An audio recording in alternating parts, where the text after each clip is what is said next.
कि जयपुर एसओजी मुख्यालय से बड़ी खबर आपको बता रहे हैं।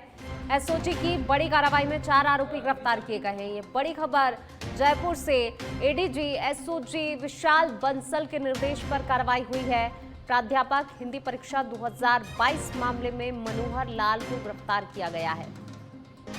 बेराम की जगह डमी अभ्यर्थी बनकर परीक्षा दी थी। वहीं दूसरे हिंदी परीक्षा प्रकरण में अशोक जानी गिरफ्तार किया गया है। 7.5 लाख में मूल अभ्यर्थी की जगह बैठा था डमी कैंडिडेट। मूल अभ्यर्थी रामूराम पहले ही गिरफ्तार हो चुका है। चालान पेश किया गया है। शारीरिक शिक्षक भर्ती 2022 मामले में सुनील गिरफ्तार हुआ है।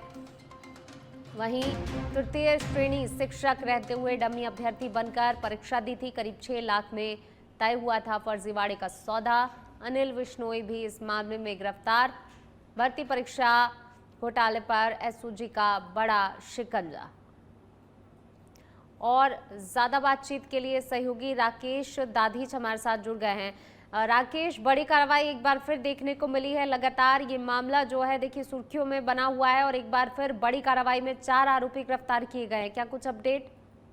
देखिए, एडीजी विशाल बंसल के निर्देश पर राज्य में विभिन्न प्रतियोगी परीक्षाओं में डमी अभ्यर्थियों के माध्यम से अवैध रूप से चयन कराने के मामले में एसओजी ने बड़ी कार्रवाई की है। 3 प्रकरणों में 4 लोगों की गिरफ्तारी की है, जिसमें प्रतियोगी परीक्षा 2022 प्राध्यापक हिंदी की जो परीक्षा हुई थी 15/10/2022 को, उसमें मनोहर लाल जो वर्तमान में राजकीय उच्च माध्यमिक विद्यालय में द्वितीय श्रेणी शिक्षक के रूप में कार्यरत है, मूल अभ्यर्थी देराम के स्थान पर परीक्षा दी थी, उसको एसओजी ने गिरफ्तार किया है।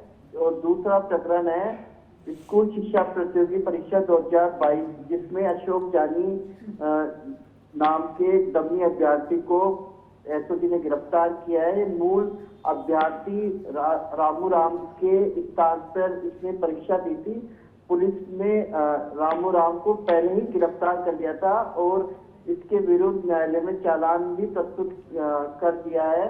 डमी अभ्यर्थी अशोक जानी को 30 अप्रैल 2026 को गिरफ्तार किया गया है। ये जो मामला है वो एसओजी में 24/2024 थाना एसओजी में दर्ज था। वहीं तीसरा जो प्रकरण है शिक्षक अध्यापक सीधी भर्ती 2022 परीक्षा से संबंधित, उसमें सुनील नाम के जो व्यक्ति है जो तृतीय श्रेणी शिक्षक के रूप में कार्यरत है, उसने मूल अभ्यर्थी विमल कुमार पाटीदार के स्थान पर डमी अभ्यर्थी बनकर परीक्षा दी थी। अनिल बिश्नोई जो जयपुर में रहकर प्रतियोगी परीक्षा की तैयारी कर रहा था, अपने परिचित सुनील को इस कार्य के लिए उसने 6 लाख रुपए दिए थे, जिसमें 1.5 लाख रुपए की राशि अग्रिम रूप में दी गई थी। इस प्रकरण में सुनील और अनिल बिश्नोई को 1 मई को गिरफ्तार किया है।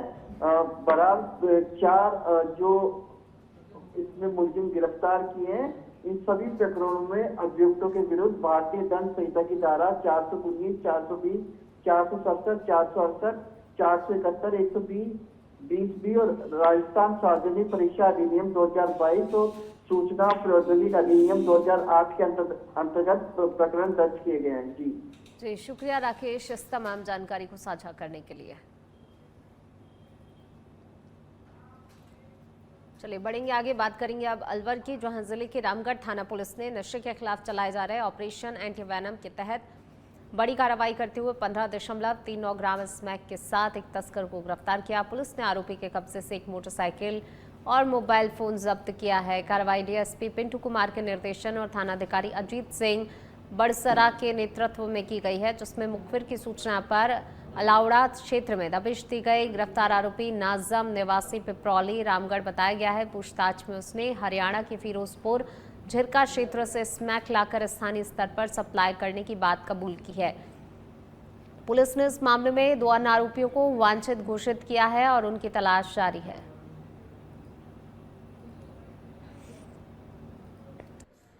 रामगढ़ थाने पर स्मैक बेचने वाले के खिलाफ कार्रवाई की गई है। आरोपी के हरियाणा से स्मैक लाकर और यहाँ छोटी हिस्सों में बांटकर रामगढ़ के दूर दराज इलाकों में बेचना स्वीकार किया है। आरोपी से 15.39 ग्राम स्मैक बरामद की गई है और एक मोटरसाइकिल भी बरामद की गई है। आरोपी द्वारा जिससे खरीदी गई है स्मैक उसकी भी तलाश की जा रही है और आरोपी के अन्य प्रकरणों में भी वांछित होना जानकारी में आया है, जिसको जल्दी ही गिरफ्तार किया जाकर कार्रवाई की जाएगी। कौन सी धाराओं में गिरफ्तार किया है? ये एनडीपीएस के अंतर्गत प्रकरण दर्ज किया गया है, जिसमें बेचने वाले और जहां से इसमें लाई गई है वहां के सभी आरोपियों को जल्दी। धौलपुर में निहालगंज थाना क्षेत्र के मयूरी नगर में युवती पर फायरिंग के मामले में पुलिस ने त्वरित कार्रवाई करते हुए आरोपी को 96 घंटे के भीतर गिरफ्तार कर लिया है। 27 अप्रैल को एक युवक ने घर के बाहर खड़ी युवती पर फायरिंग की थी, जिसमें उसके पैर में छर्रे लगने से वह घायल हो गई थी। घटना के बाद पुलिस अधीक्षक विकास सांगवान ने मामले को गंभीरता से लेते हुए थाना प्रभारी अमित शर्मा को जल्द ही कार्रवाई के निर्देश दिए थे। पुलिस ने कार्रवाई करते हुए आरोपी युवराज निवासी बड़ापुरा थाना कोतवाली को गिरफ्तार कर लिया है। फिलहाल पुलिस आरोपी से फायरिंग के पीछे के कारणों को लेकर पूछताछ कर रही है।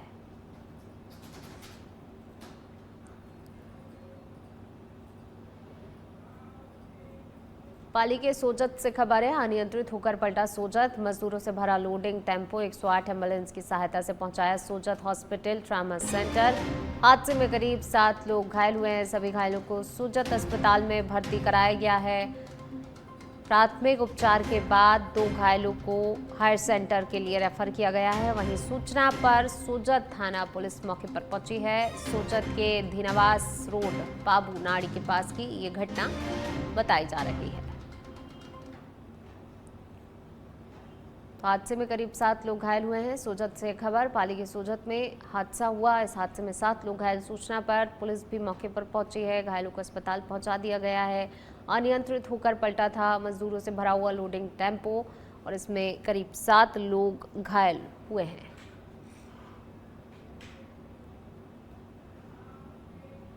चलिए बढ़ेंगे आगे। बात भरतपुर की। भरतपुर के पला गांव में प्रस्तावित ग्रीनफील्ड एयरपोर्ट परियोजना के विरोध में सैकड़ों ग्रामीणों ने प्रदर्शन किया। ग्रामीणों का आरोप है सरकार की योजना के तहत मौजूदा हवाई पट्टी को विस्तार देकर ग्रीनफील्ड एयरपोर्ट बनाया जा रहा है, जिससे पूरे गांव की आबादी और राजस्व भूमि के अधिग्रहण की आशंका है। इससे गांव के विस्थापन का खतरा पैदा हो गया है, जिसे लेकर लोग चिंतित और आक्रोशित हैं। तो वहीं ग्रामीणों ने पूर्व कैबिनेट मंत्री विश्वेंद्र सिंह को अपनी समस्या से अवगत कराया। ग्रामीणों ने चेतावनी दी है कि यदि ये प्रस्ताव निरस्त नहीं किया गया या वैकल्पिक स्थान नहीं चुना गया तो वे उग्र आंदोलन करेंगे। इनके में हम यूँ हैं कि हमारा गांव पूरा विस्थापित हो रहा है, जिससे हमारे पूरे गांव में भय का माहौल बना हुआ है। बूढ़े बड़े इतने परेशान हो चुके हैं, कुछ की तो हालत खराब हो गई है, जिन्हें हॉस्पिटलों में हम दिखा के रोज ला रहे हैं। और युवा वर्ग के लिए इतनी परेशानी हो रही है कि यहाँ से विस्थापन होने के बाद में हम कहाँ बसेंगे, कहाँ जाएंगे, हमारी जमीनें जाएंगी। बढ़ेंगे आगे। बात अगली खबर की। सिरोही के आबूराज में क्षेत्र में आयोजित आदिवासी पीपली पूनम मेले के दौरान एक युवती के साथ मारपीट का मामला सामने आया है, जिसका वीडियो सोशल मीडिया पर वायरल हो रहा है। वीडियो में कई महिलाएं एक युवती को घेरकर उसके साथ मारपीट करती नजर आ रही हैं, जबकि एक पुलिसकर्मी उसे बचाने की कोशिश करता दिखता है, लेकिन भीड़ को नियंत्रित करने में असफल रहता है। वायरल वीडियो में युवती को बाल पकड़कर नीचे गिराने और लात घूंसों से मारपीट किए जाने के दृश्य दिखाई दे रहे हैं। हालांकि इस घटना की अभी तक आधिकारिक पुष्टि नहीं हुई है और पुलिस मामले की जांच में जुटी हुई है।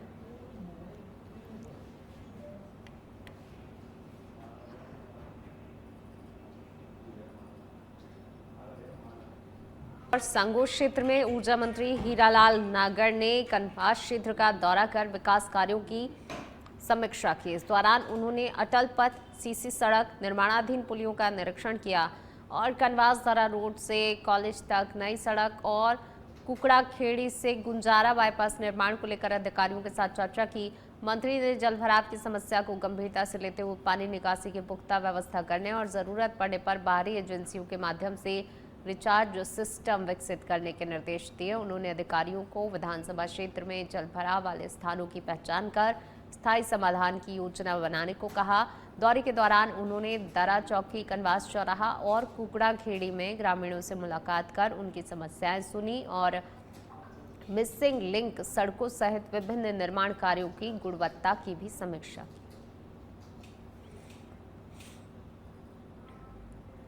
डीडवाना कुचामन जिले के कुचामन सिटी पंचायत समिति सभागार में राष्ट्रीय स्वयंसेवक संघ द्वारा देवर्षि नारद जयंती के अवसर पर एक कार्यक्रम आयोजित किया गया, जिसमें पत्रकारिता के मूल्यों और नारदीय परंपरा पर विस्तार से चर्चा हुई। मुख्य वक्ता पंकज कुमार ने देवर्षि नारद को विश्व का प्रथम पत्रकार बताते हुए उनकी पत्रकारिता को निष्पक्ष, लोक मंगलकारी और समाज को दिशा देने वाली बताया। मुख्य अतिथि पूरण सिंह टंडवा ने आधुनिक सोशल मीडिया के दौर में नारदीय परंपरा की प्रासंगिकता पर प्रकाश डालते हुए सत्यनिष्ठ और जनहितकारी पत्रकारिता की आवश्यकता पर जोर दिया। वहीं कार्यक्रम की अध्यक्षता राम अवतार सराफ ने की, जबकि संचालन नटवर दाधीच ने किया। कार्यक्रम में पत्रकार, लेखक और संघ से जुड़े हुए पदाधिकारी बड़ी संख्या में मौजूद रहे। तो ये दिया गया है कि नारद मुनि जिस प्रकार से अपने जीवन में अपने कार्य को श्रेष्ठ कर पाए थे बिना किसी प्रवाह किए, वैसे ही हमारे वर्तमान के पत्रकार हैं वो अपना जीवन जिए। पत्रकार जगत के लिए आदि पत्रकार ये आदर्श हो सकते हैं नारद जी ही। तो नारद जयंती पर और आज ये कार्यक्रम नारद जी का स्मरण है कि संवाद किस लिए, तो संवादात सौहार्दम, सौहार्द के लिए संवाद। त्रिलोक के पत्रकार नारद जी तीनों लोकों में और पूर्ण समन्वय रखते हुए लोकतंत्र के वर्तमान के अंदर देखें तो लोकतंत्र के तीनों स्तंभों में आपस में समन्वय बनाने का काम ये पत्रकारिता जगत का है। प्रदेश के सबसे गर्म जिलों में शामिल बाड़मेर में भीषण हीट वेव के बीच जिला प्रशासन और स्वास्थ्य विभाग अलर्ट मोड पर है। शनिवार को अतिरिक्त जिला कलेक्टर राजेंद्र सिंह चंदावत ने बाड़मेर मेडिकल कॉलेज जिला अस्पताल का निरीक्षण कर हीट वेव से निपटने की तैयारियों की समीक्षा की। उन्होंने वेटिंग एरिया में कूलर लगाने, वार्डों में पर्याप्त बेड और साफ सफाई की व्यवस्था सुनिश्चित करने के निर्देश दिए।